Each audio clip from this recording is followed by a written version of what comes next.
Welcome to Narrative Responsibility, a podcast about examining the meta-story of your life, how well it is serving you, and how to change it for the better. I'm Elena Wolf, relationship coach and life alignment mentor, and this is this week's New Perspective. Hi there! I'm so glad you're here today. This is episode 18, Perspective Shifts. All right, so this topic is a request from one of my Patreon subscribers. Getting to suggest topics or ask questions is a perk for the $5 and up tiers. Also, I want to give a very special thank you to everyone who's already signed up for my community. It means so much to me, and I hope that we can really build together some cool conversations and camaraderie and support.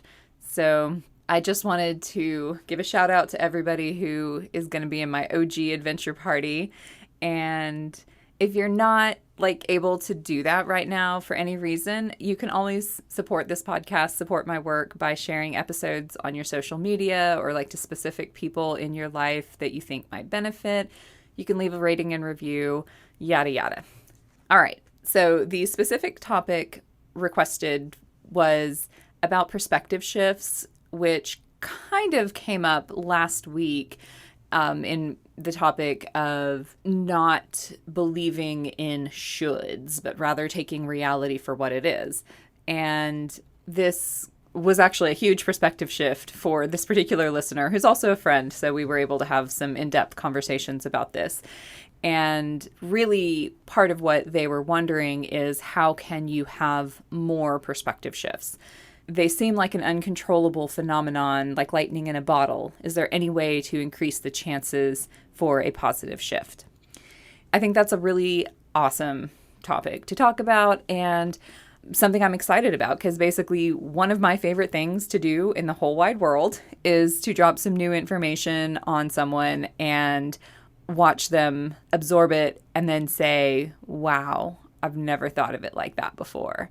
And I don't know, it's what I'm here for. It's what my brain was designed to do. So I love it. I can't get enough. And that's kind of the whole point of this podcast. So let's talk about it a little bit more, right? I will start by defining the term perspective shift a bit more precisely, and then talk about why this phenomenon is so powerful for our growth, and then wrap up with some thoughts on how to optimize for these perspective shifts. So first of all, what's being meant by perspective shift? Well, this is more than just, I got some new information or I learned a new skill. A more accurate, if also more pretentious term would probably be paradigm shift, because this sort of new perspective is not just looking through a new lens on the world or looking at another angle to kind of help you round out the picture of what you're looking at. It's really a new way of looking at yourself or the world that shatters your old way of looking at yourself or the world. In other words, it's a truth that cannot be unseen. It is an insight or a realization that cannot be unknown or forgotten. It's a shift to your understanding of life, the universe, and everything, where you can point to a before and an after, and that distinction really kind of means something. You genuinely don't feel the same way after you've had a perspective shift. You don't make decisions the same way. You don't see the world in the same way. The shift colors how you see the world, not just this one narrow aspect of it. A perspective shift is also distinct from an ego death, because it is not necessarily painful and doesn't always relate to your sense of personal identity.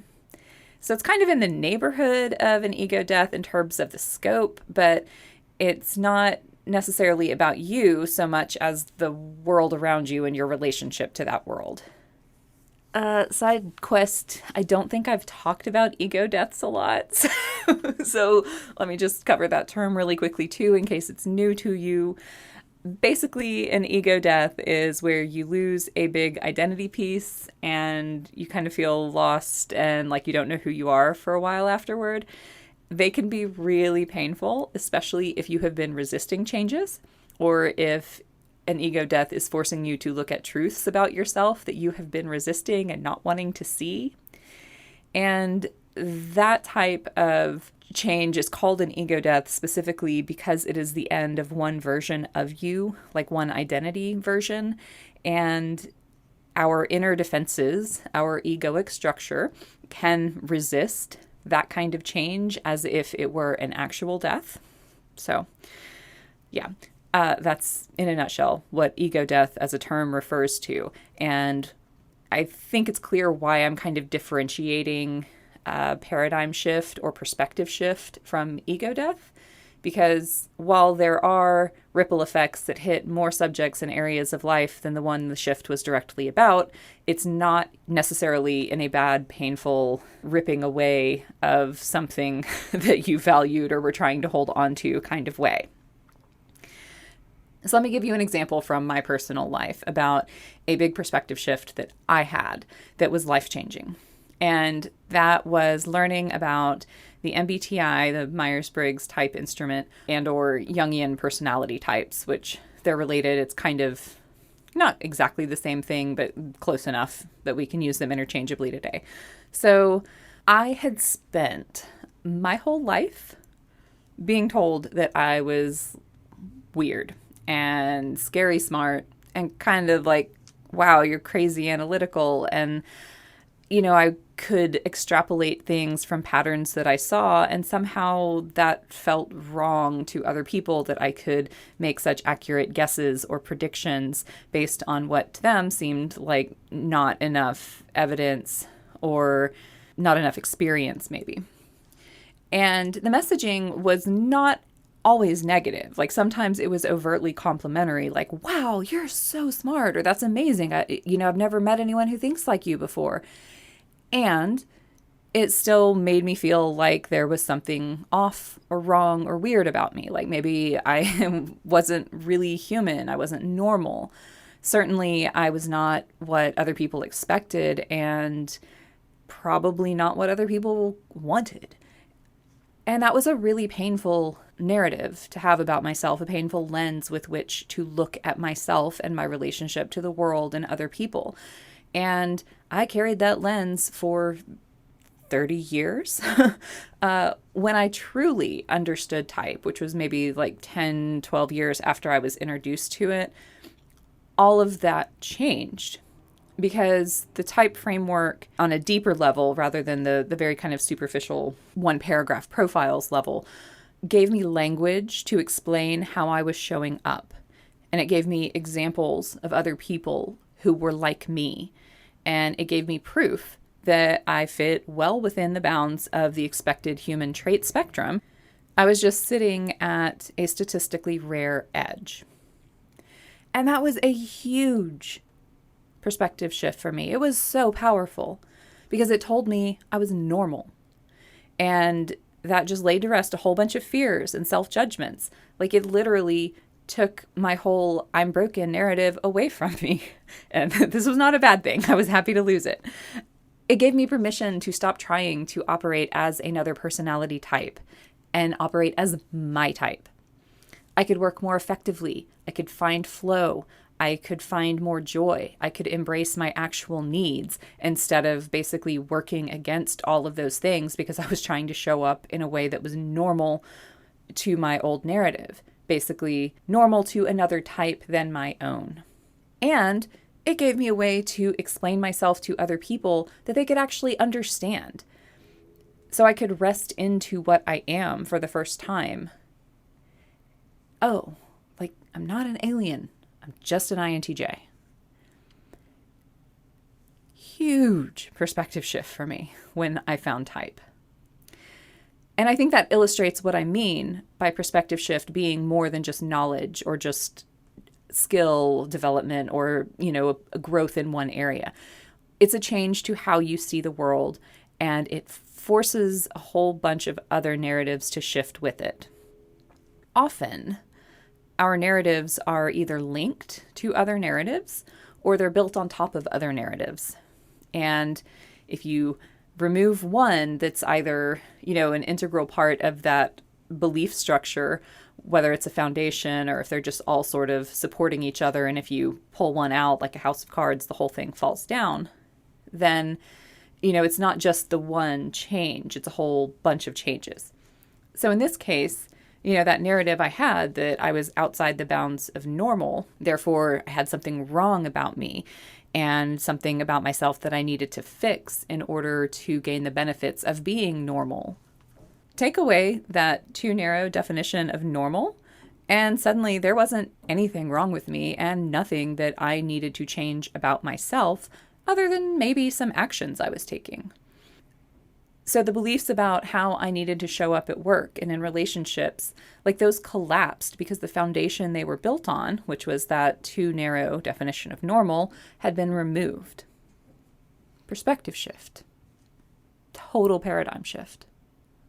Before type, after type. Literally, it gave me a whole new reality to work with. So that is the what we mean when we say perspective shift. Now, let's get into why perspective shifts are so helpful. Often the reasons that we are looking to make a change in our life is because we don't feel fully satisfied or fully engaged by the life that we're living. One of the reasons we struggle to be fully engaged with life is that something is out of alignment, but we either can't quite see what it is, or we can't see how to resolve it. In either of those cases, that means we can't act to support ourselves to solve the problem. And so we have to settle for coping with our feelings of discomfort and discontent about the problem. And that's pretty disheartening. Human beings have a very native drive to act on our own behalf and to solve problems, to get our needs met. Not feeling able to take action on our own behalf is a major cause of behaviors that are ultimately self-destructive. This is things like dissociation from our bodies and our emotions, addictions, avoidance or withdrawal patterns, procrastination, collapses, depressions, anxiety, overscheduling, being overly controlling, that kind of thing. Those are all strategies for coping with something not being right that we want to change but can't figure out how to change or think that we cannot change. So if we're stuck in a way of seeing the problem or the world or ourself that doesn't allow us to act, like if we have a belief that's kind of shaping our non-action, then we have to change that belief in order to get into action, right? So perspective shifts are powerful and helpful because they break us out of being stuck. When you can see the problem in a new way, you can often see a solution. When you can see yourself with more clarity, you can often see a new path for yourself to take, a new action, a new direction. Perspective shifts shatter the perceptual filter that was keeping us from being able to act in support of our needs. They bring a sense of relief and hope that had been absent. They make us feel capable of making a change and empowered to do so. That is powerful stuff. That brings a tremendous emotional shift alongside the belief shift. So it's not just that we're shifting the information in our minds, we're also shifting our emotional relationship to ourselves and the world as a result of shifting that information. And that's the why. Okay. So what about the how? How do we get more of these perspective shifts? The simple but not easy answer is seeking out new input and information and or engaging in introspection. We'll talk about introspection first. It's a little simpler. Basically, if you are engaging in the right kind of introspection, you're asking yourself why you do the things you do, why you feel the way you feel, why you believe what it is that you believe. And sometimes with introspection, we gotta back it up because you can't go straight to the why if you don't have a good handle on the what. What do you actually do? What do you actually feel? What do you actually believe? So yeah, you have to introspect enough to establish a pretty clear sense of what is inside of you, what is going on in your heart and your mind and your body in order to investigate why it is that way, why those conditions exist, where they came from. Introspection can look like journaling. It can look like having a daily goodness practice. It can look like taking walks and reflecting on the events of the day, with these questions in mind. It can look like thinking through, writing through, talking through the story of your life. Where have you been and how did you get to where you are? Like what's the tapestry that all the threads of your life create? What picture is that they are all woven together to create? Maybe it's talking about these things with safe and trusted people, whether that's a friend, a partner, a sibling, a coach, a therapist, a support group. Sometimes we do our best introspective work on our own, and sometimes we do it in the space between us and a safe other person. That's kind of just, it depends on your personality. It depends on what it is you're trying to resolve and how clearly your current psyche will allow you to see certain situations.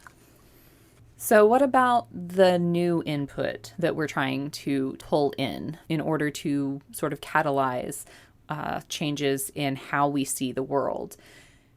The new input we need to be seeking is not just taking in new information, because new facts that support our current perspective are only going to reinforce our current perspective. And it may be that our current perspective in the zone of those facts is actually a pretty good representation of reality, and we don't need to update it. So, the reinforcing is not necessarily a bad thing. Sometimes it's like, yeah, no, you're tracking reality, you're good.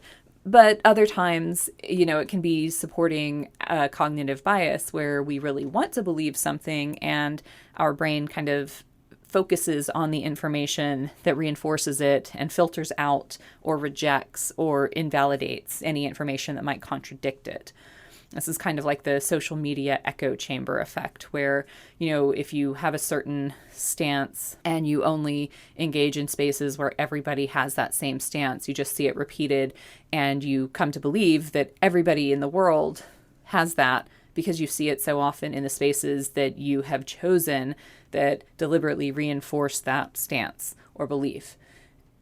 So just kind of passively taking in information leaves us at the mercy of what our current belief filters are. And taking in information that might be new, but is basically just an expansion pack on what we already know, is also not likely to trigger a new perspective. You have to be actively working at staying open to being wrong or to having your mind changed. And this can take work, especially in an age of misinformation like we live in. You have to fight both your own biases and the cultural forces that are trying to persuade you to follow their beliefs and to just kind of follow their misinformation or narrowed information. It may not always be wrong so much as just giving you an incomplete picture. Critically examining information for accuracy and for context, and then comparing your own internal beliefs against that new information takes work. Like, that's cognitive labor. And seeking to learn about subjects or skills you don't have, or to really deepen prior learning, that takes energy. That takes cognitive labor. Because if we're really locking new information in, like, this is regardless of if it triggers a perspective shift, it's just kind of the process of actually learning information to retain it. Like, that requires us to form neural connections to this new data point and then reinforce them and or make enough other connections to other pieces of data to make it permanent. Otherwise, we can take in lots of new data, lots of new information, and it just sort of gets dumped with our short-term storage because we didn't actively try to integrate it and lock it in.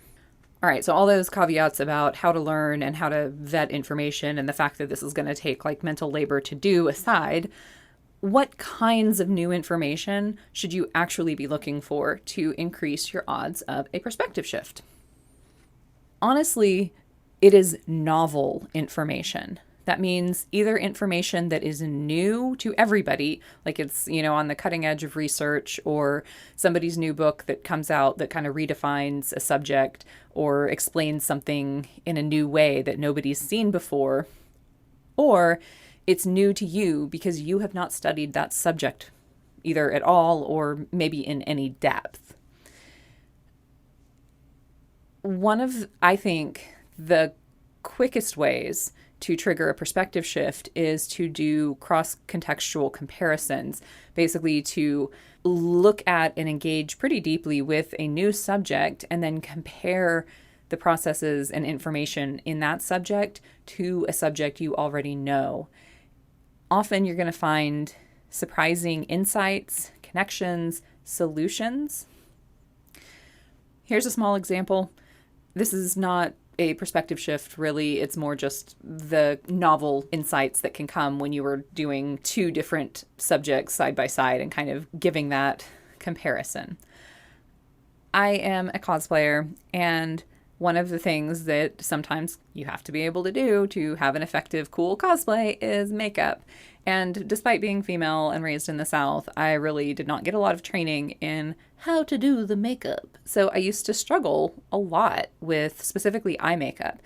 And that's because I didn't really understand what the goal was in the sense of the principles behind it. I was just looking at the specific outcomes and not really knowing how to get there.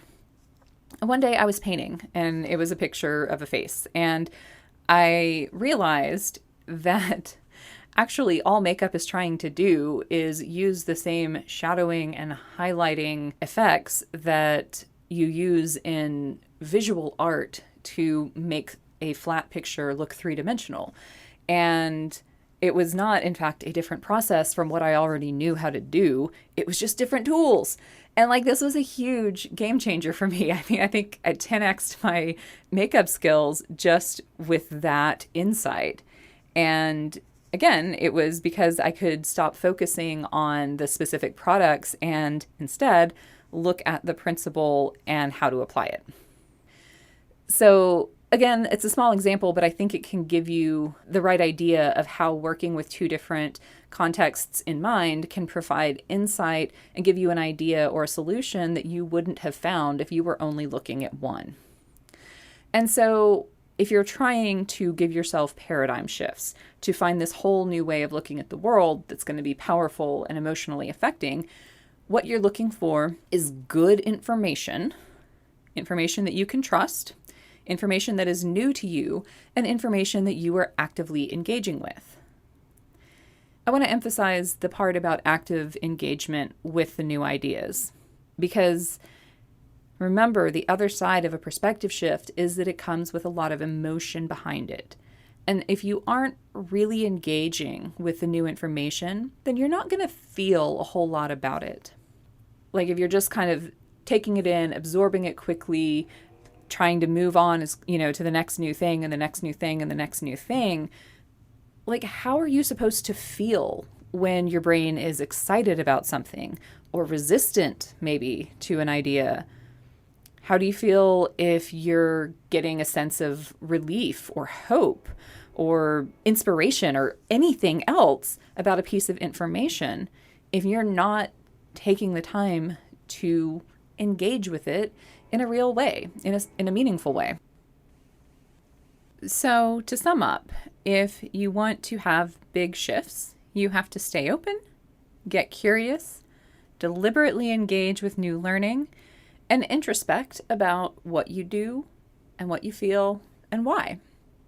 Again, simple, but not easy, because life is full of distractions and the mental energy for learning isn't always there. And sometimes the very information that we need to trigger that perspective shift is going to directly challenge our current ego. You can't ever really guarantee a perspective shift, but you can optimize your chances of finding one. So that's it for this week. What are you wanting to shift right now? Can you identify any place that you're stuck? What's going to be your first step for inviting in a new perspective? Come over to my Patreon and let's talk about it. You can find me patreon.com/narrative responsibility. Or if you want to know more about my work with coaching, you can check out thepatternbreaker.com. You can follow me on Instagram @thepatternbreaker. As always, thank you so much for spending this time with me. And until next week, what part of your story are you going to take responsibility for?